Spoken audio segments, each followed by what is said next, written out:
दोस्तों आईपीएल 2024 के एक और रोमांचक मैच में लखनऊ के खिलाफ दिल्ली की जीत से आईपीएल 2024 के पॉइंट्स टेबल में हो गया है बड़ा बवाल। जहां सीएसके और आरसीबी को मिली है बड़ी खुशखबरी, तो वही हैदराबाद, राजस्थान, लखनऊ और मुंबई को हुआ है बड़ा नुकसान। तो क्या है पूरी खबर, आखिरकार क्या कुछ हो गया है।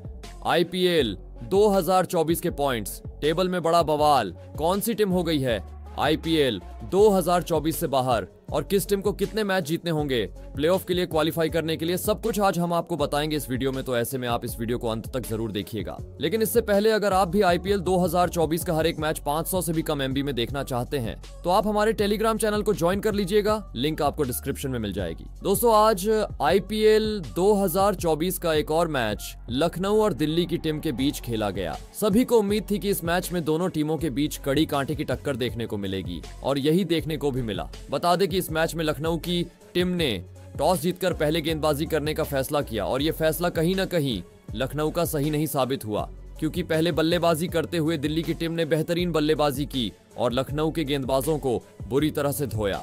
बता दें कि इस मैच में दिल्ली की टीम ने पहले बल्लेबाजी करते हुए 20 ओवर में 208 रन का विशाल स्कोर खड़ा किया, जहां दिल्ली की टीम के लिए अभिषेक पोरेल ने सबसे ज्यादा 58 रन बनाए। वही ट्रिस्टन स्टब्स ने भी 57 रन बनाए, जिसके बाद में लक्ष्य का पीछा करने के लिए आई लखनऊ की शुरुआत बेहद ही खराब हुई। सिर्फ 24 रन के ऊपर ही लखनऊ ने अपने 3 विकेट गंवा दिए। हालांकि उसके बाद में जरूर निकोलस पुरन ने अटैकिंग बैटिंग की और काउंटर अटैक किया, लेकिन वो भी 61 रन बनाकर आउट हो गए, जिसके बाद में लखनऊ ने लगातार अपने विकेट गंवा दिए और दिल्ली की टीम ने इस मैच में एक तरफा अंदाज में जीत दर्ज कर ली। वही दोस्तों अब दिल्ली की इस जीत के बाद में आईपीएल के पॉइंट्स टेबल में काफी बड़ा उलटफेर देखने को मिला है। जहां कई टीमों को फायदा हुआ है तो वही कुछ टीमों को काफी भारी नुकसान उठाना पड़ा है। तो चलिए आपको बताते हैं पॉइंट्स टेबल का पूरा समीकरण। पॉइंट्स टेबल में 10वें पायदान पर नाम पंजाब किंग्स का आता है। 12 में से 4 मुकाबले जीते, 8 हारे, 8 पॉइंट के साथ में सबसे आखिरी पोजीशन पर रैंक कर रहे हैं और ये टीम का प्ले ऑफ से कोई लेना देना नहीं है। ऑफिशियली ये एलिमिनेट हो चुके हैं। ऐसा इसलिए क्योंकि 12 मुकाबले खेल चुके हैं और पॉइंट केवल इनके पास 8 है। किसी भी टीम को प्ले ऑफ में जगह बनाने के लिए कम से कम 16 पॉइंट्स की जरूरत होती है, जहां वो बिना किसी दूसरी टीम के ऊपर डिपेंड होकर प्ले ऑफ में जगह बना सकती है और 14 पॉइंट्स तक वो दूसरी टीमों के ऊपर डिपेंड होकर कुछ सिनेरियो से प्ले ऑफ में जगह बना सकते हैं। तो 14 पॉइंट्स तक तो कैलकुलेशन ऑन रहती है, लेकिन पंजाब अब अगर दोनों मैच भी जीत जाते हैं तो वो ज्यादा से ज्यादा 12 पॉइंट्स तक ही पहुंच सकते हैं। इसीलिए ये टीम ऑफिशियली तरीके से एलिमिनेट हो चुकी है। टेबल में 9th पोजीशन पर नाम मुंबई इंडियंस का आता है। 13 मुकाबले खेल चुके हैं, केवल 4 जीते, 9 हारे और 8 पॉइंट के साथ में ये 9th पोजीशन पर है। अब क्योंकि ये तो पहले से ही ऑफिशियल ऐलान हो गया था कि मुंबई इंडियंस प्लेऑफ की रेस से बाहर है। मुंबई का एक आखिरी मैच बचा है, मुंबई वो जीतते हैं या हारते इससे कोई ज्यादा फर्क पड़ता नहीं। ऐसा इसीलिए क्योंकि अब ये 13 मुकाबले खेल चुके हैं और जीते केवल 4 और 8 पॉइंट हैं। उस लिहाज से अगर अंतिम मुकाबला भी जीतते हैं तो 10 पॉइंट मिलेंगे और वहां से प्लेऑफ में जगह बनाना संभव नहीं है, तो ये ऑफिशियली तरीके से बाहर है। पॉइंट्स टेबल में 8वें पायदान पर नाम गुजरात टाइटंस का आता है। 13 में से 5 जीते, 7 हारे और एक मैच बारिश के कारण रद्द हुआ। 11 पॉइंट के साथ में ये 8वें पायदान पर बने हुए हैं। गुजरात टाइटंस भी ऑफिशियली प्लेऑफ की रेस से बाहर हो गए हैं। जैसे कि हमने कहा, क्वालिफाई करने के लिए कम से कम 14 पॉइंट्स की जरूरत है और गुजरात का सिर्फ एक मैच बचा है जो कि हैदराबाद के खिलाफ है। अगर वो ये मैच जीत भी गए तो ज्यादा से ज्यादा 15 पॉइंट तक ही पहुंच सकते हैं, इसलिए गुजरता प्लेऑफ की रेस से बाहर हो गए हैं। हालांकि वो हैदराबाद को हराकर उनको मुसीबत में डाल सकते हैं। पॉइंट्स टेबल में 7वें पायदान पर लखनऊ सुपर जायंट्स की टीम आती है। 13 में से 6 जीते, 7 हारे, 12 पॉइंट के साथ में ये टीम 7वें पोजीशन पर है। दिल्ली के खिलाफ जीत से उन्हें बहुत बड़ा झटका लगा है। वो अपने दम पर प्लेऑफ में पहुंच सकते थे, लेकिन इस हार से वो लगभग प्लेऑफ की रेस से बाहर हो गए हैं।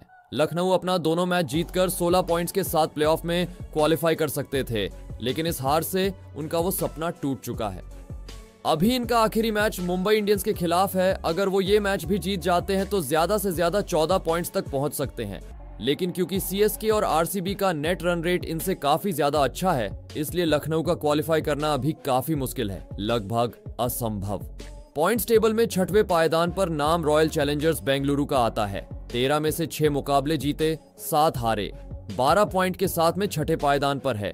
दिल्ली के जीत से आरसीबी एक पायदान नीचे तो आए हैं, लेकिन दिल्ली की जीत से आरसीबी को बहुत बड़ा फायदा हुआ है। क्योंकि लखनऊ की टीम आरसीबी के लिए सिर दर्द बन सकते थे, लेकिन दिल्ली ने लखनऊ को हराकर अब आरसीबी का रास्ता आसान कर दिया है। किसी भी टीम को जैसे हमने बताया कि प्ले ऑफ में जगह बनाने के लिए 16 पॉइंट्स की जरूरत होती है और 14 पॉइंट्स तक आप दूसरी टीमों के ऊपर डिपेंड होकर अपनी उम्मीदों को बरकरार रख सकते हैं, क्योंकि रॉयल चैलेंजर्स बेंगलुरु अपना आखिरी मैच जीतकर ज्यादा से ज्यादा 14 पॉइंट तक पहुंच सकते हैं।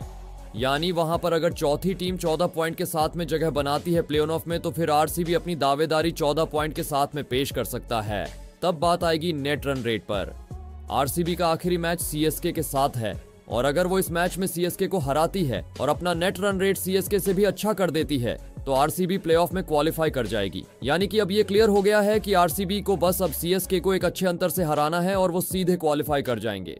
पॉइंट्स टेबल में 5वें पायदान पर नाम दिल्ली कैपिटल का आता है, जिन्होंने 14 में से 6 जीते, 7 हारे।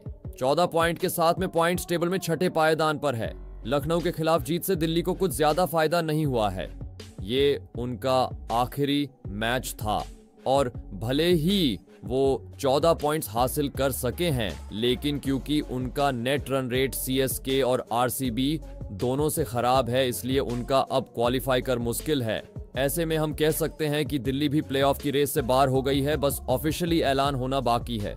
पॉइंट्स टेबल के चौथे पायदान पर नाम सनराइजर्स हैदराबाद का आता है। 12 में से 7 जीते, 5 हारे। 14 पॉइंट के साथ में ये टीम चौथे पायदान पर बनी हुई है। सनराइजर्स हैदराबाद को प्लेऑफ में जगह बनाने के लिए कम से कम एक मुकाबला और जीतना जरूरी है, जिससे वो 16 पॉइंट के साथ में प्लेऑफ में जगह बना लेंगे और खेलने अभी भी 2 मुकाबले हैं, तो 2 में से 1 जीतना हैदराबाद के लिए जीतना जरूरी है। लेकिन अगर हैदराबाद दोनों मैच हारती है तो सीएसके और आरसीबी दोनों टीम क्वालिफाई कर जाएगी, क्योंकि अगर हैदराबाद दोनों मैच हारी तो वो 14 पॉइंट पर ही अटक जाएंगे और अगर आरसीबी सीएसके को हरा देती है तो सीएसके और आरसीबी दोनों 14 पॉइंट्स पर आ जाएंगे। लेकिन क्योंकि दोनों का नेट रन रेट हैदराबाद से अच्छा है, इसलिए सीएसके और आरसीबी क्वालिफाई कर जाएंगे। इसलिए हैदराबाद को अपने आखिरी 2 मैच में से 1 मैच जीतने बेहद जरूरी है। वही Chennai super Kings point table में तीसरे पायदान पर है। 13 में से 7 जीते, 6 हारे। 14 पॉइंट के साथ अब कहीं ना कहीं प्ले ऑफ में ये टीम भी बिना किसी दूसरी टीम के ऊपर डिपेंड हुए प्ले ऑफ में जगह तो बना सकते हैं। सीएसके का एक मुकाबले बचा है और अगर वो ये आखिरी मैच जीतते हैं तो 16 पॉइंट के साथ क्वालिफाई कर जाएंगे।